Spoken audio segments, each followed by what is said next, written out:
বন্ধুরা, আয়াতুল্লাহ খুমেইনি থেকে আজকের আধুনিক তেহরান, ইরান। আয়ে মোহাম্মদ, সামরিক শক্তি, রাজনৈতিক প্রভাব। ইরান আজ কেন বিশ্বপটের অন্যতম গুরুত্বপূর্ণ দেশ? আজ আমরা জানব, বর্তমানে ইরান কতটা শক্তিশালী। ইতিহাসের অজানা গল্প জানতে চান? হারিয়ে যাওয়া সভ্যতা আর গোপন রহস্য উন্মোচন দেখতে চাইলে এখনই সাবস্ক্রাইব করুন, কারণ সত্য লুকিয়ে আছে অতীতের ভেতরে।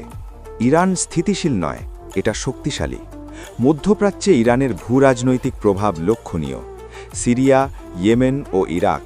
ইরানের নিকট সমর্থিত গোষ্ঠীগুলো কি শুধু অস্ত্র নয়, রাজনৈতিক শক্তিও? ইরান ও যুক্তরাষ্ট্রের সম্পর্ক গত দশকে উত্তপ্ত। যুদ্ধ নয়, কিন্তু কূটনৈতিক চাপ, নিষেধাজ্ঞা ও শক্তির প্রদর্শন সবকিছুই চলছে। ইরানের সেনাবাহিনী বলবৎ। দক্ষিণ পারস্য উপসাগর থেকে ওমান উপসাগর ইরান কৌশলগতভাবে অবস্থান নিয়েছে।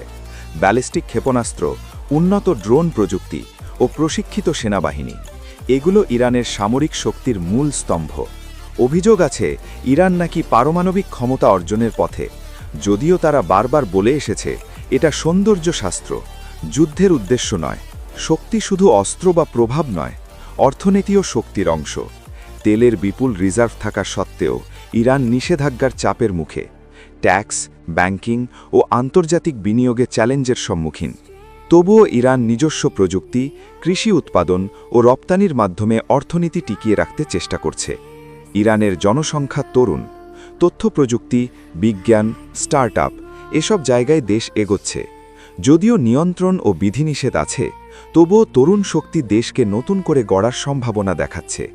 সামরিক শক্তি, রাজনৈতিক প্রভাব, অর্থনৈতিক সংগ্রাম সব মিলিয়ে ইরান একটি জটিল, গতিশীল দেশ।